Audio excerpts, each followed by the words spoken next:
Allahumma salli wa sallim wa barik alaihi wa ala alihi sallu ala nabi Muhammad. Jadi ketika kita berqasaid atau berqasidah yusalluna ala nabi, masyaikina beliau menceritakan sesuatu dan Gusti Allah Subhanahu wa taala memberikan suatu pemandangan di hadapan kita semuanya. Pertama adalah seseorang yang tidak tahu tujuan dia berada di dunia ini, tentu dia tidak akan mengetahui, dia tidak akan mengerti apa yang harus dia perbuat. Jadi ketika seseorang dia tidak tahu apa tujuan dia dikirim ke dunia ini, tentu dia tidak akan melakukan sesuatu, dia tidak akan mengerti apa yang harus dia lakukan atau apa yang harus dia perbuat. Ini adalah masalah yang sangat fundamental bagi setiap orang, yaitu mencari tahu atau bertanya atau menyadari diri, untuk apa aku dikirim ke dunia ini, untuk apa aku diciptakan di dunia ini, untuk apa aku dilahirkan di dunia ini. Sebagian besar orang mereka begitu mabuk atau begitu ghafil, begitu lalai, sampai-sampai tidak mengerti, tidak mengetahui maksud dan tujuan mereka itu, kenapa kok diciptakan hidup di dunia ini. Kalau seandainya setiap orang berpikir bahwa hidup di dunia ini hanya berurusan supaya hidup, itu harus makan, minum, bekerja, dan melakukan aktivitas seksual, maka tentu hal itu apa bedanya dengan binatang? Binatang pun seperti itu, mereka melakukan pekerjaan mereka untuk bisa makan, untuk bisa minum, untuk bisa melakukan hubungan seksual agar mereka beranak pinak atau berkembang biak. Padahal Allah Subhanahu wa taala menciptakan binatang itu untuk manusia, dan Allah tidak menciptakan manusia untuk binatang. Allah Subhanahu wa taala menciptakan manusia untuk dirinya sendiri. Maka dia mengatakan, "Wa ma khalaqtul jinna wal insa illa liya'budun." Sesungguhnya aku tidak akan menciptakan jin dan manusia kecuali untuk mengabdi kepada Allah, kepadaku, atau Allah Subhanahu wa taala sendiri. Inilah yang tidak dimengerti oleh sebagian besar orang. Kenapa demikian?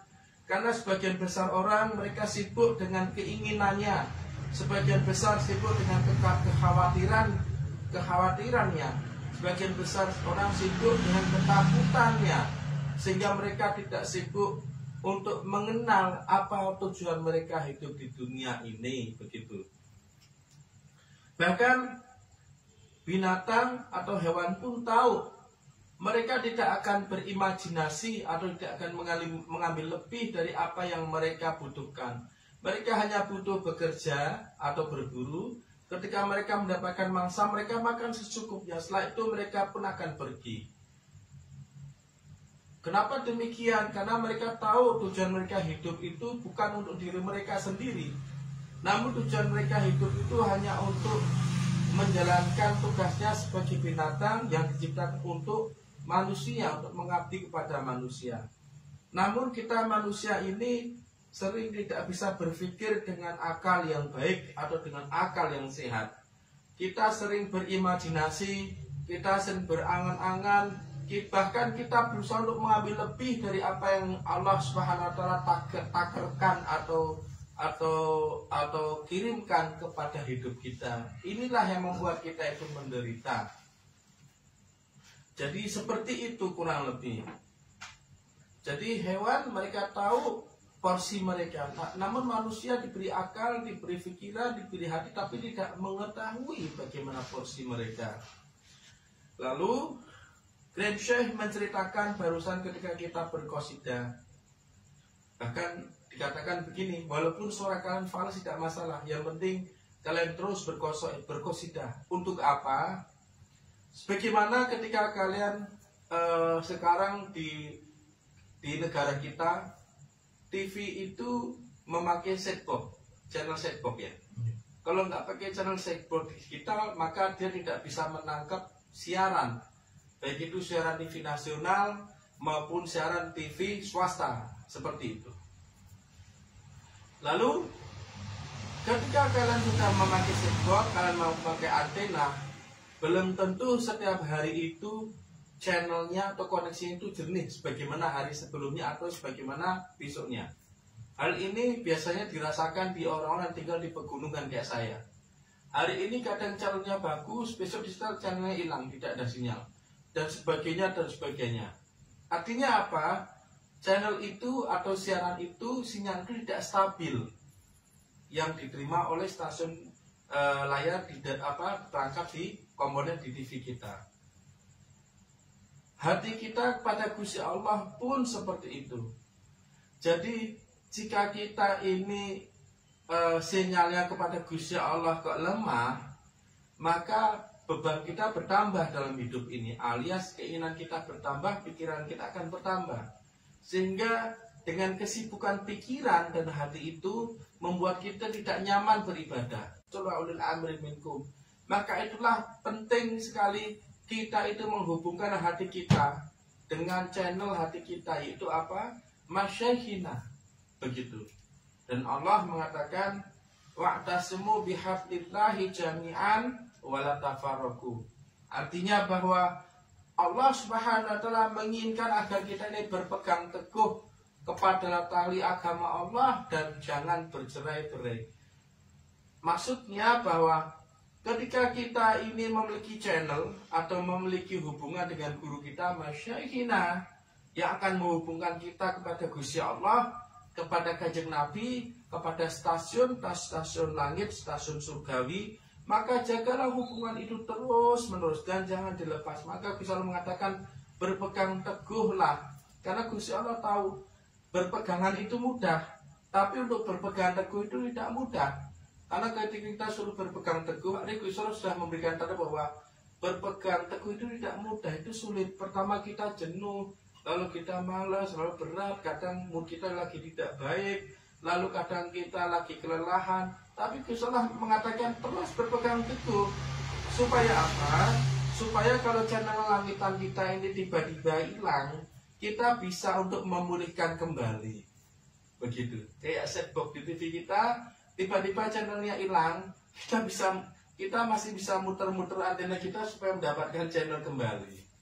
Nah, kalau kita kok sudah mulai ada sinyal-sinyal tidak baik hubungan kita dengan Gusti Allah, contohnya kita beribadah malas, kita ngaji malas, zikiran malas, baca sholawat malas, apapun yang berhubungan dengan Gusti Allah itu kok malas, berat. Ini artinya bahwa hubungan kita, koneksi kita ini sedang terjadi suatu masalah atau trouble. Makanya pertama yang harus kita cari adalah channel atau hati daripada guru kita, masyaihina. Karena itu yang akan menghubungkan kita kembali kepada Gusti Allah Subhanahu wa taala. Lalu dengan hal itu guru atau syekh atau pembimbing spiritual itu akan memberikan kita suatu link atau suatu jalan untuk memulihkan keadaan stasiun TV kita, stasiun hati kita. Begitu. Bagaimana caranya? Caranya banyak sekali, tergantung daripada stasiun hati yang kita miliki. Kalau besar ya kapasitasnya besar, kalau kecil ya juga kapasitasnya juga kecil, kalau sedang ya kapasitasnya juga sedang. Begitu. Makanya kalau misalnya kita kok beribadah kok nggak ada rasanya, atau maksudnya tuh malas, berat, ini artinya channel kita lagi terganggu. Contoh paling gampang apa?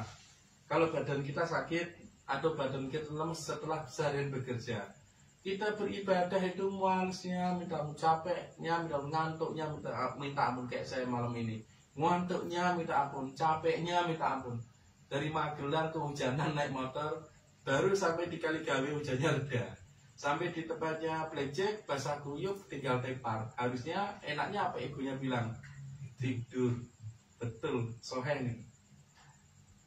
Tapi karena kita sudah janjian sama, sebenarnya bukan kita yang janjian, tapi Gusti Allah sudah memberikan kudroh atau takdir kalau kita majelisan di sini malam ini, maka kita mendatangi kudroh kita tadi.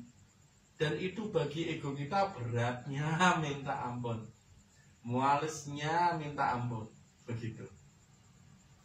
Makanya pas kita zikiran sinyalnya mulai hilang-hilang, lah kita tidak boleh menyerah, tidak boleh malah ya udah nggak usah zikiran deh, atau aja nggak usah deh, jangan. Tapi malah kita terus terus kayak kita channel TV kita lagi hilang nih, jangan terus kita ya udah nggak usah di ini, nggak usah diputar lagi antenanya, bukan. Tapi malah antenanya coba diputar lagi ke sini, coba ke sini. Siapa tahu menemukan suatu sinyal yang bagus sehingga TV kita ini dapat menangkap siaran yang disajikan. Hati kita juga seperti itu. Pertama adalah ketika kita ini kok melakukan ibadah atau zikir atau sholawatan atau ngaji atau apapun yang berhubungan dengan segala Gusti Allah, kok hati kita kok senang, menikmati, terus dalam hati kita ini seperti muncul suatu kekuatan energi, cahaya atau hangat gitu. Itu artinya bahwa kita ini menemukan channel stasiun langitan kita di dalam hati kita. Karena Gusti Allah mengatakan, qalbu mukmin baitullah. Melalui kanjeng Nabi dalam hadis qudsi, Gusti Allah mengatakan bahwa hati orang beriman adalah rumah bagiku. Pertama, channel kita harus benar dulu supaya kita ini bisa berhubungan dengan baik sama Gusti Allah. Nah, kita bisa berhubungan baik dengan Gusti Allah istiqomah, maka Gusti Allah melalui kanjeng Nabi Sallallahu Alaihi Wasallam mengatakan,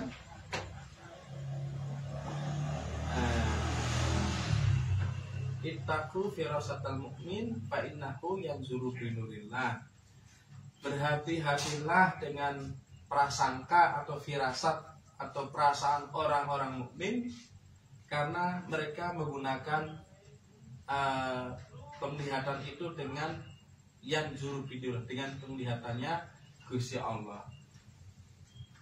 Jadi ketika orang itu hatinya itu berhubungan dengan Gusti Allah, sinyalnya kok konstan, maka sinyal itulah yang akan digunakan untuk melihat segala sesuatu dalam hidup ini, begitu. Makanya dalam hadis qudsi Gusti Allah melalui kanjeng Nabi mengatakan, takutlah atau berhati-hatilah, ittaqu firasatal mu'min fa innahu yanzuru binurillah.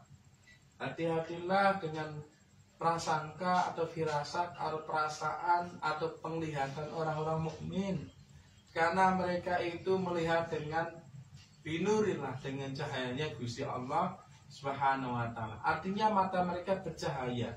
Cahayanya dari nur Gusti Allah Subhanahu wa taala. Kayak malam ini kita duduk di sini bisa melihat ruangan ini karena ada cahaya. Kalau ini dimatikan kita tidak bisa melihat satu dengan yang lain karena nggak ada cahaya. Nah, Gusti Allah, mata hati kita pun begitu.